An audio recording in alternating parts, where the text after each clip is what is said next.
নমস্কার, আপনারা দেখছেন ওঙ্কার বাংলা। এই মুহূর্তে আপনাদের সঙ্গে আমি সুপর্ণা। আসছি বিস্তারিত খবরে। সন্দেশখালীতে বিজেপির ভাঙন, কয়েকশো বিজেপির সক্রিয় কর্মীর তৃণমূলে যোগদান। সন্দেশখালীর বেড়মজুর ২ নম্বর পঞ্চায়েতের ঘটনা। সন্দেশখালী বেড়মজুর ২ নম্বর পঞ্চায়েতের একটি ঢালাই রাস্তার উদ্বোধন ছিল। সেই উদ্বোধনের অনুষ্ঠানে উপস্থিত ছিলেন সন্দেশখালীর বিধায়ক কুমার মাহাতো। উদ্বোধনী অনুষ্ঠানে বেড়মজুরের কয়েকশো সক্রিয় বিজেপি কর্মী সুকুমার মাহাতোর হাত থেকে তৃণমূলের পতাকা তুলে নিয়ে তৃণমূলে যোগদান করলেন। এই যোগদান নিয়ে সন্দেশখালী তৃণমূলের ভিত আরও শক্ত হলো বলে মনে করছে তৃণমূল নেতৃত্ব।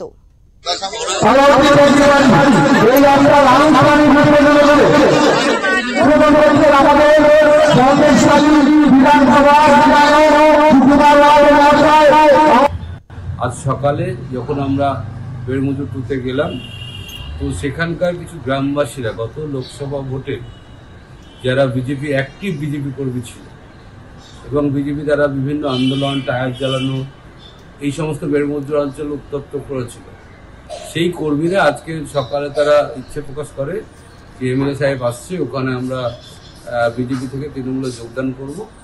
এবং সেটা আজকে প্রায় ১০০-র উপর কর্মী সমর্থক নিয়ে এসে তারা বিজেপি থেকে তৃণমূলে যোগদান করেছে।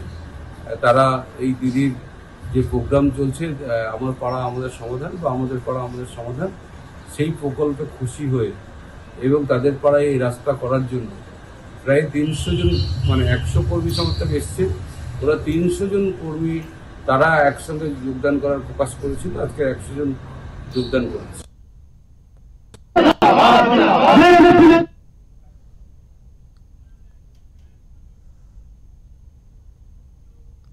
এই প্রসঙ্গে আমরা কথা বলে নেব আমাদের প্রতিনিধি সুকান্ত চট্টোপাধ্যায়ের সাথে। সুকান্ত, সন্দেশখালীতে বিজেপির আবার ভাঙন, সামনেই 2026-এ ভোট, আর তার আগে বিজেপির ভাঙন, কয়েকশো বিজেপির সক্রিয় কর্মীর তৃণমূলে যোগদান করেছে। কত বড় ক্ষতি বলে মনে করা হচ্ছে?